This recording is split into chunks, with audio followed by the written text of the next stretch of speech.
Welcome, everyone, to another episode of the None of Our Businesses YouTube show and podcast, where on a weekly basis we discuss current events in business news from several accountants' perspective. That includes myself, AJ Wheeler. How's it going? And Charlie Zigman. Thanks for joining us, everybody. And I'm Ty Carr, and glad to have everyone with us and be doing this for another week. So, yeah, let's get into it. All right. So I found an article in SF Gate called Pinterest Pays $89.5 million to Terminate San Francisco Office Lease. And so it's actually for a lease on a building that is yet to be built. It's a high rise that they're in the process of building. But because of the entire COVID pandemic, of course, the company's looking at its operations and trying to decide what makes sense. And Pinterest thought it made, well, I shouldn't say they thought, Pinterest determined that it made sense to pay this $90 million lease penalty payment for basically not going through with it, which, just to give kind of an idea of the scale, it's about 490,000 square feet of space with 12 indoor tennis courts. So you can always kind of judge how big a space is by how many tennis courts it has. And I guess I wanted to talk about what is, that's a lot of money. What is this signal that a company is willing to pay that much to get out of a lease? What will the future of kind of tech or of really of big epicenters? I know we've talked about it a few times on the podcast before, but it just seems like this is one of a series of things we'll see where companies are changing to work from home. And I guess I want to get you guys' take on whether you think we'll continue seeing something like this in the near future.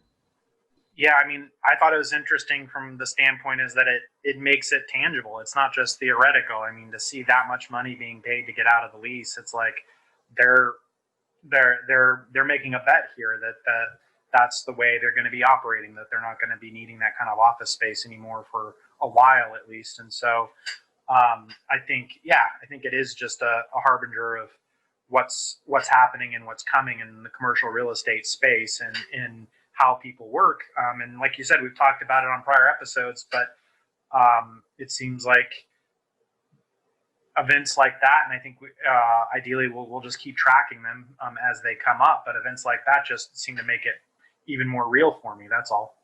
Yeah, and I think it probably speaks to just the way all businesses, you think of Pinterest as like probably unfazed by the pandemic or less phased than like a physical brick and mortar or like the restaurant industry or something. But I think, one of the quotes that was in that article was from the chief financial officer. And basically what he said was, as we analyze our workplace will change in a post-COVID world, we're specifically thinking where future employees could be based. And he said a more distributed workforce will give us the opportunity to hire people from a wider range of backgrounds and experiences. So realistically, they took a look, I think, and kind of course, dollars and cents on the paper, decided that wasn't worth it. I mean, that's a large expenditure to make the back out of something like that. So I guess they're hedging their bets on keeping costs low by hiring and having remote employees, I guess. And so I guess like Ty said, I guess it's this pandemic carryover will be for everybody, even in tech type companies that you didn't think possibly it would affect. Well, and I love that point too, because it's like I'm looking at it from the standpoint of just like, how is the, where they're going to change. But it's like that he brings up a good point that diversity is going to be greater because it's, wider area of candidates to be able to fill those roles. And that's just kind of this like unintended consequence of the entire situation. So yeah, that's very interesting. It made me think of when you studied economics or whatever, and they talk about upwardly mobile workers or moving towards where jobs are. Anymore, I think jobs are going to be available to people in like rural areas or outside of epicenters. If you're talking about tech work, you could live in Kentucky and pay their cost of living, but work for a company in Silicon Valley that probably pays a pretty decent wage comparatively to the other places in Kentucky that would hire you.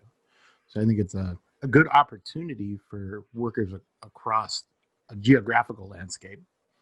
Well, I mean, now that the conversation has shifted to recruiting and hiring across the country, I definitely have more to say about that particular issue in the sense that, we're experiencing this right now. We happen to be looking for new team members to join our consulting practice, and we're looking across, and where we might have just looked like locally in the Portland metro area where we're located, Portland, Oregon. In the past, we're looking nationwide. But I do have some anxiety about that from the standpoint of that I'm not sure exactly how it works.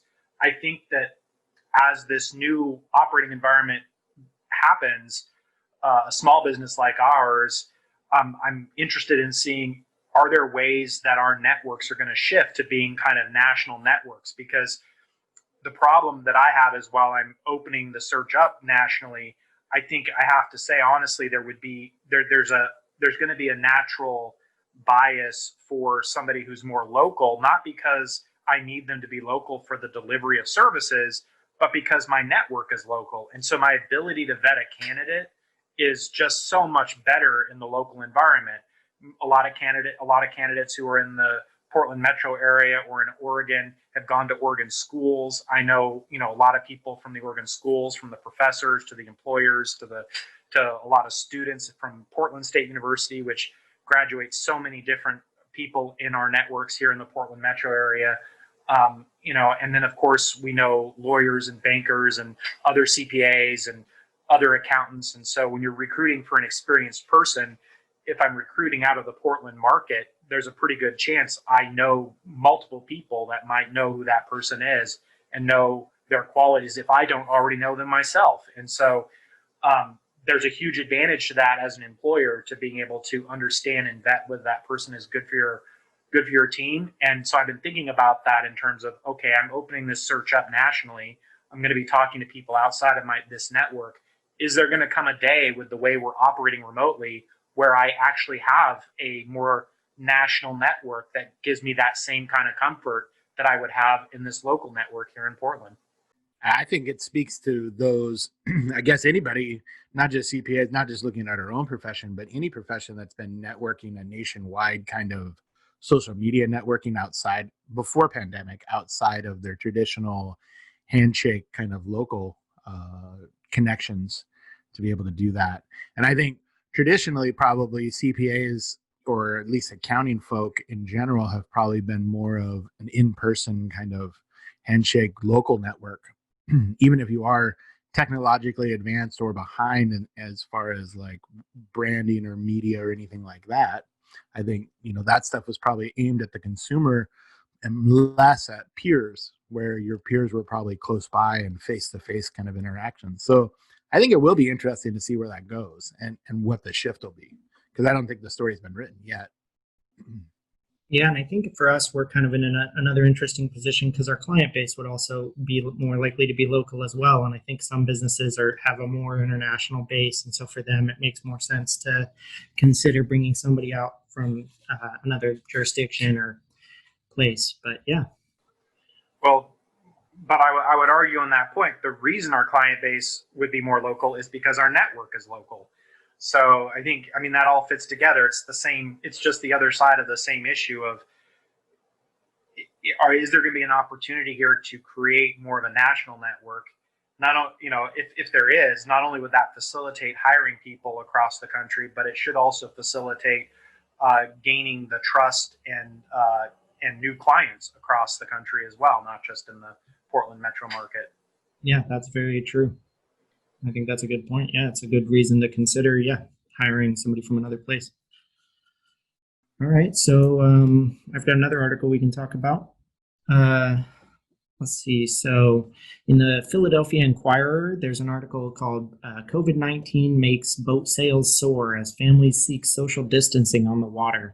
And so the article focuses in on a person who was both buying and selling a boat, and he had retained his job, and he felt like so many people had lost their jobs that he was going to have a really easy time finding a boat for cheap. And so he goes and he looks and he finds that they're all just sold out and that he can't find one anywhere. And the article talks about why that is, and talks about some supply chain issues that have happened in that industry. But basically, at the same time that they've had supply chain issues, the demand has skyrocketed. And so I think it's kind of an interesting topic because I love to boat more. And so the closest I can kind of come to that is to just bring articles that are in that topic. And so I want to know if you guys are out there doing any boating, any kind of water activities, or anything to social distance. I haven't lately, but I did have friends that had like fishing boats, and we would go salmon fishing or crabbing on them. But I was told a long time ago that a boat is a hole in the water that you throw money into. So it's not something that I've wanted one in the past, but I've stopped short of getting one. I do have a big raft that we use to like float down the rivers here, but that you can put a trolling motor on. But that lives in the garage in a corner, so no boats here. But I didn't find it, I guess, surprising when I read the article. I hadn't thought of boats, but I did realize, and I have heard news stories on RV sales being up and camping supplies being in short supply. The same reason being supply chain issues, and on top of it, more people are wanting socially distanced activities like camping or road tripping, where you can contain your circle, I guess would be the best way to put it. And so the fact that that translates onto the water isn't surprising, I don't think. Yeah, I'm not a boater and I'm not a big outdoor person other than gardening. But in terms of like going out into the woods or camping and hiking and stuff like that, that sounds like a lot of work to me. So I don't, I'm not totally into that. We've got a team member who is totally into that, but he's not on the show today. But that being said, yeah, I mean, I think what's encouraging about that to me is that it shows people are still doing things. People are still operating in the economy. They're operating in the leisure economy and in the recreational economy. They're just adapting and changing to what can be done, but they're not. We're not like just shut down. And I think that's what these things are signs of, from my perspective, being somebody who is not super interested in boating per se, but sees that as a good sign. I will say, though, I think that it's going to be one of our good Instagram pick quotes from AJ that says, "I don't have a boat, but I have a big raft." I like that. So true. Another just kind of thing I think I've heard about boating that I wanted to share is that they say it stands for break out another 1,000, because you're always having to pay to fix the boat. And I've also heard that the best 2 days of the boat are the day you buy it and the day you get rid of it, because it's just a money hole. Well, I'd also like to say, if anybody's thinking about buying camping gear, RVs, or boats, I think a prime time will be like 3 years from now, when maybe there's a coronavirus cure and everybody's like sick of being stuck in a car with their family for the weekend, and you'll be able to get one on the cheap. So anyway, I got another article for us here, and this one's actually kind of interesting. So the AICPA opened up applications for a .cpa domain, meaning instead of having your accounting firm as smithandjohnson.com, you can now have it as smithandjohnson.cpa. And so I thought it was interesting that it's actually offered by the technology arm of the AICPA, which is the American Institute of CPAs. So starting October 31st, phase one runs through October 31st. They're taking a brand protection phase, which means you can apply early, be an early adopter, and you basically have a redirect from your .cpa domain to your main website or your www.com website that you have right now. The good thing then is, after that part, they're going to move forward with actually launching the .cpa. So this is a very early adopter, reserve your place in line for your domain name kind of step. But what I thought was interesting about it is this isn't like a .tv or a .org or any of those places where you can rush out and try and squat on top of these domain names. So like ANP.cpa can't be, all the different iterations of that can't be gobbled up by one person and then sold at a premium. So you have to apply through the AICPA. They look at the applications, ensure that you're a CPA. So you have to be a CPA or a CPA firm to be able to own one of these. And then they're doling them out on a per application basis. So it's like pretty exclusive. One of the things that they said that it will do is it is expensive to buy this. So these are $299 a year for just a regular domain name, but $649, I think they said, for the upper ones that have like 2 or 3 letters .cpa kind of thing. So I'd kind of like to get your guys' take. I have some more I'd like to talk about, but I want to get your guys' take first and see what you guys think about this new .cpa domain name that they're offering through the AICPA. I think it's interesting from a brand perspective because I think it's very tempting to want to have that, to look at that and say, well, that's not something everyone can have. So that's cool.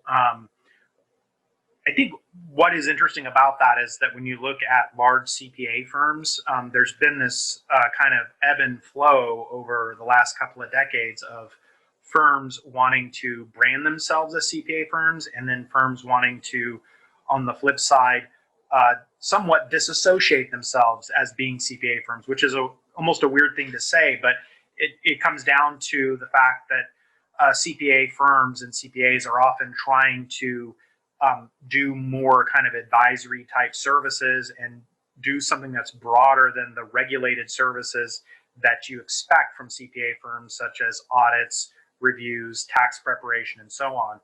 And I think that I don't know where that, I haven't really paid a lot of attention actually to where that is in the zeitgeist of the business community at this point. I know that the AICPA has put a lot of effort into kind of expanding the brand of the CPA to be that more kind of trusted advisor rather than just kind of the regulated service provider.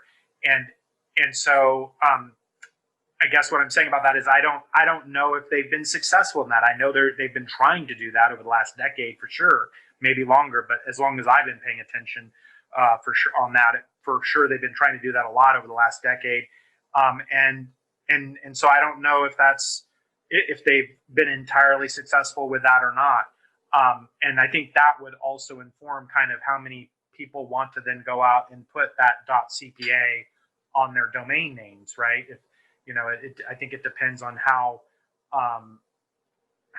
successful the AICPA has been in expanding the CPA brand in that way. I know for us, it's I don't know. I mean, I don't know how. I think it's on the margin. If it's not super costly, it'd be great to have that. Tycar Advisory .cpa and kind of redirect it to our website or whatever, and at least have that there. But we don't provide those traditional CPA services, so I also see that could be somewhat confusing to some extent as well. So those are kind of my thoughts on it.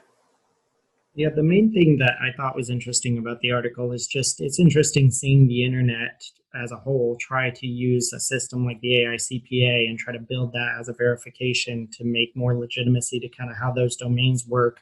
And so it's just interesting because there are so many different types of TLDs or top level domains that not all of them have that option to have this secondary system that supports it, like the AICPA in this case.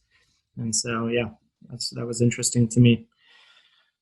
So I've got another article we can talk about. Hold on. I got more on this .cpa thing here. So hold on a second, Charlie. Hold on. All right. So I went to the FAQs, and I'd like to get your guys' take on a few more pieces on this. So I said that the CPA, this is something I found kind of funny. So in their FAQs, they have a $225 per year for the domain name, but then right after that question, it's in the FAQs, is why is the CPA more expensive than a .com domain? So what they say is it's not an equivalent to compare .cpa to .com domains. .com is an unmanaged, uncontrolled, generic internet domain. Users are not verified, and there's no implementation of security best practices. Essentially, .com is a very low-level domain with corresponding commodity pricing. CPA is a high-value restricted internet domain with verifications and controls. It's only available to licensed CPA firms and licensed individual CPAs, and a fair amount of infrastructure and consequently expense is required to validate professionals and provide ongoing monitoring services to ensure .cpa is limited to the restricted community. There's great benefit in doing so, as it also means it is more secure and less prone to many of the online threats targeting .com domains. A more equivalent comparison for .cpa are institutional domains like .bank and .pharmacy, which are priced starting at more than $900 per year. So the reason why I found this so funny is because they know how cheap CPA firms traditionally have been, and they try to justify the amount they're charging above what a .com would. But also, too, I found it funny that they're trying to say this is going to be more secure, as if somebody's not going to go grab your Johnson and Wilson CPA or .cpa and make it a .cpa.com kind of address to fish somebody, that's somehow safer. But I'd like to get your guys' take. Maybe I'm seeing this the wrong way on that part of it. I think that's a good thought. I think that it is real. I was thinking about it because that's what made it interesting to me, and I kind of want to elaborate on that point. But yeah, I think it is very real, and there's like functionality built into the browser that allows you to specify what the true domain is. And I know a lot of people don't really know how to necessarily use that, but I think there is a very real way to tell whether or not something that says it's a .gov and then maybe has a bunch of other gibberish at the end, and I'm using .gov as an example because it's very trusted. But my point is, any given top level domain you can verify through the headers, and so I do think there is a layer of security there. Whether people understand it or whether it can still be abused, I think is a valid point, because I think you will see people doing stuff like that. But it was also interesting because you brought up .bank, and I think that is another good example of an industry that would be helped by the security that by having a verified domain that has barriers to entry so people could trust it. Another interesting point is they talked about, can I purchase more than one domain? You can purchase as many domains as you like. There is no limit. So which is funny, because what if you buy yours and say like the other CPA firm that maybe you don't get along with in town, to like make sure that they don't get their domain? I don't know. Is that going to happen? They talked about no cyber squatting, but what about like infighting between, like, well, we need to get all the CPAs together in Sparta for the .cpa, domains at the end of the day. Yeah, and who are we going to take when we go register all our CPA domain names? Like, what names should we pick to forward? Well, I thought it sounded like this was some kind of regulated process where they would verify that you are a registered CPA firm. Yes. Or a registered CPA, one or the other. And so, yeah, seems like you won't be able to apply for somebody else's registered CPA firm to take their domain because of that. That's. I don't have much else to add on that. I think your comment about them being proactive on explaining the cost is self-explanatory and humorous in itself. Yes. All right, Charlie, what you got for us? All right, so I've got an article from CNBC called 25% of U.S. malls are expected to shut down within the next 5 years. Giving them a new life won't be easy. And so, all these articles that we talk about tend to have a theme around coronavirus, but this one was taking kind of an interesting problem that I guess I never thought about before the article brought it up.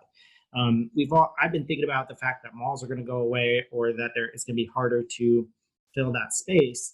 But I didn't think about it from a zoning and tax perspective. And the article makes a good point to say that basically what's happening is a lot of these, there's a difference between being zoned for commercial use versus zoned for industrial use. And a bunch of the commercial use, and commercial use, by the way, is taxed more heavily than industrial. So a bunch of the people who used to do commercial can't anymore because of coronavirus, and a bunch of industrial people firms want to come in and buy that land and use it. And there's a big debate about how that should work, because the government will get less in tax money if industrial people move in, or if it's zoned differently. And so the article makes that point, and I wanted to kind of talk about whether or not that's actually relevant to consider, because looking at the difference between commercial versus industrial tax rates only matters if you actually have somebody who's going to pay the commercial tax rate. And so even if something may have been zoned as a mall or whatever, and now the mall's gone, it doesn't really change that you would want, as a city or as a municipality, to get whatever you can out of that space. So I guess I want to get your guys' take on, is this going to signal a big change in how those spaces are used, and how the tax law kind of handles these changes from different types of businesses occupying those areas? I just have to say right off the bat, if you were the owner of a mall or involved in a mall operation, 2020 shouldn't be the year you would think about a decline in your foot traffic or usage, I guess. I mean, this has been going on since online sales happened. I heard about, we've heard talk about malls being obsolete since, I don't know, 2000, so 20 years. I mean, when Amazon was first taking off, independent bookstores were talking about how they were going to have to close down. And then when Amazon moved into selling everything under the sun, I mean, you heard how malls were going to be obsolete because most people were going to do their shopping, Christmas shopping online.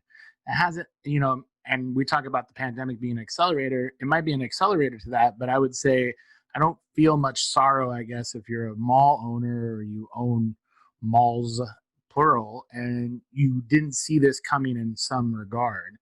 Now, the question as to what you do with the mall, again, I'm not too sympathetic on the thought because land is one of those essential things they're not making more of. So and malls are usually very centrally located in urban areas, or at least in populated areas or in a town, and that space can always be used for something, either commercial or residential or retail. One of the three.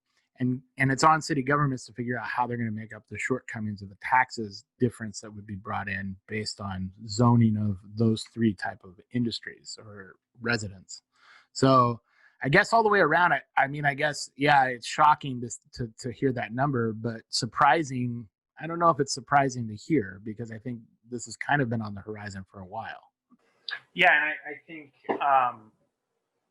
we had an earlier conversation this episode about commercial real estate and office space and the lack of using that, and then this is different, right? This is retail space and the lack of using that. But I think that the zoning question is kind of getting into something that I've been thinking about too, which is what does a city look like when the concept of commercial real estate and retail is kind of depleted, is not as much of a concept, right? I mean, really, that's urban centers have been dominated by commercial real estate and retail, and maybe some high-end residential that wants to be close to where things are happening, right?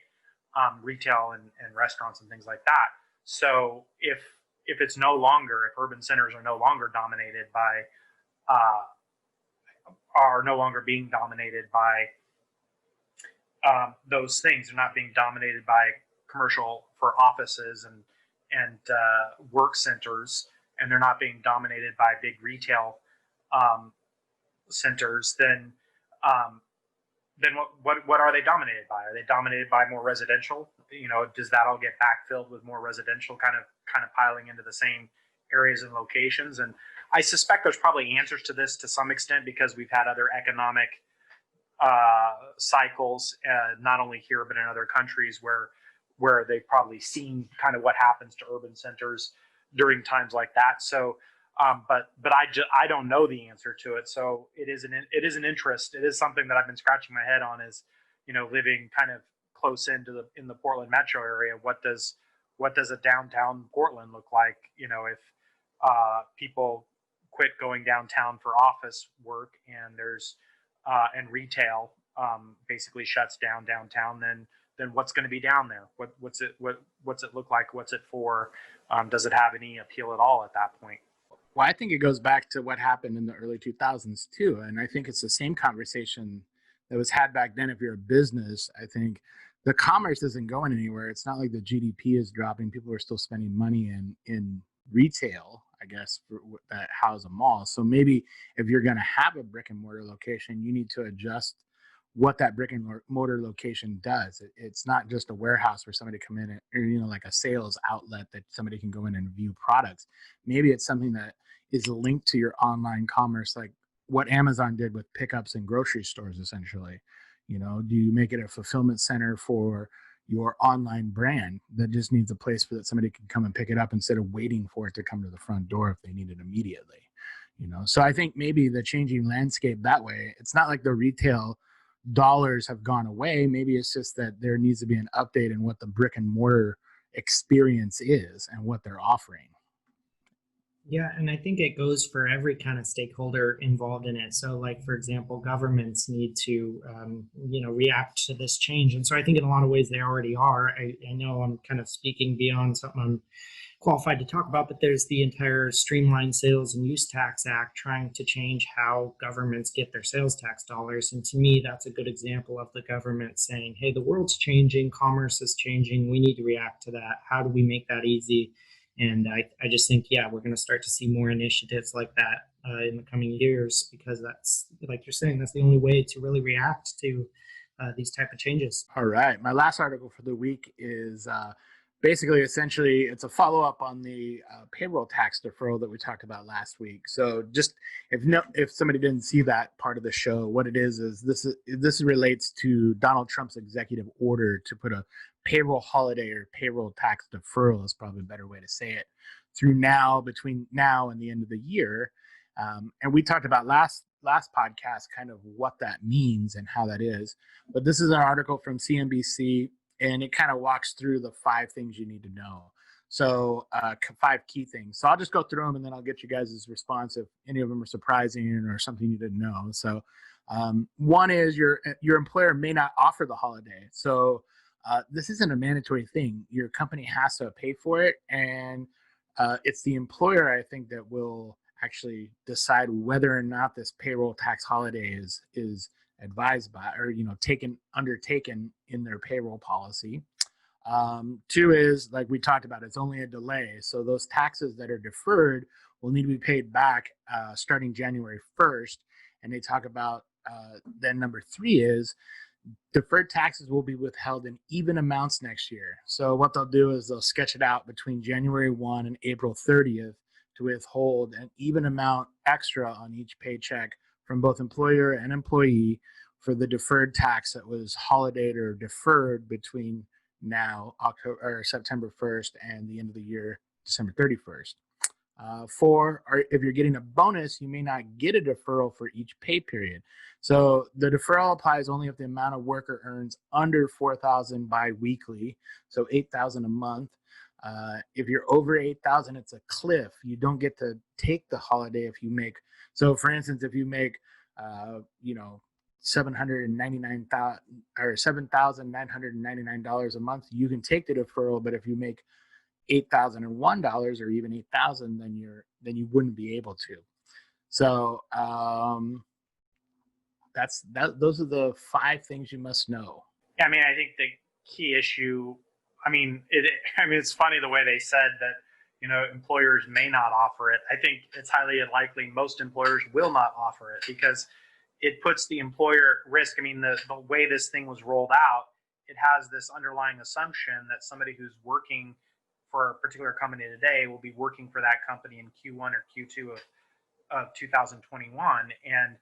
And given a lot of the people that are eligible for this maybe in kind of transitory type jobs or temporary type situations, that just doesn't make sense. And I think, so basically what this whole benefit or this program is asking employers to do is to do the extra work to track and maintain and the extra payroll administration of administering this in the first place, to then be responsible for pulling it back out of people's paychecks later, assuming that it continues to be just a deferral, and then take the risk that if they can't get it from their employees later because maybe the employee leaves or whatever, that they then, as an employer, as a company, is on the hook. So I think it's a questionable benefit to the employee in the first place, and given that, it's hard for me to say that I would advise businesses to do this for their employees. Unfortunately, I hate to say that, but I just don't see it as it's not really a win-win, and so it's not something I think a lot of employers would do. Yeah, I gotta agree with you. As somebody who's ran payroll many times over the years, it's just, it's already enough of a hassle to do as it is, let alone adding in these kinds of extra complications.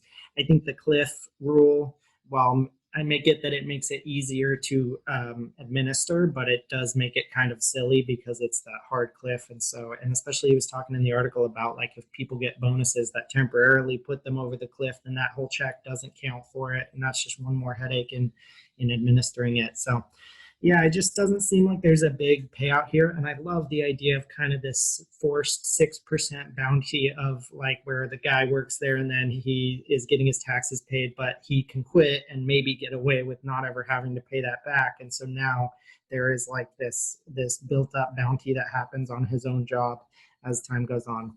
And so, yeah, it's just a very strange system. And I don't foresee offering it. And I don't, like you said, I don't think people would see it as a benefit once they understand that they're on the hook to pay it back. So, yeah. All right, everybody. Thank you for watching and thank you for listening. This has been the None of Our Businesses podcast. And please comment, subscribe, and come back again next week for what's going on in the world of business. Thank you. See everyone. See you guys.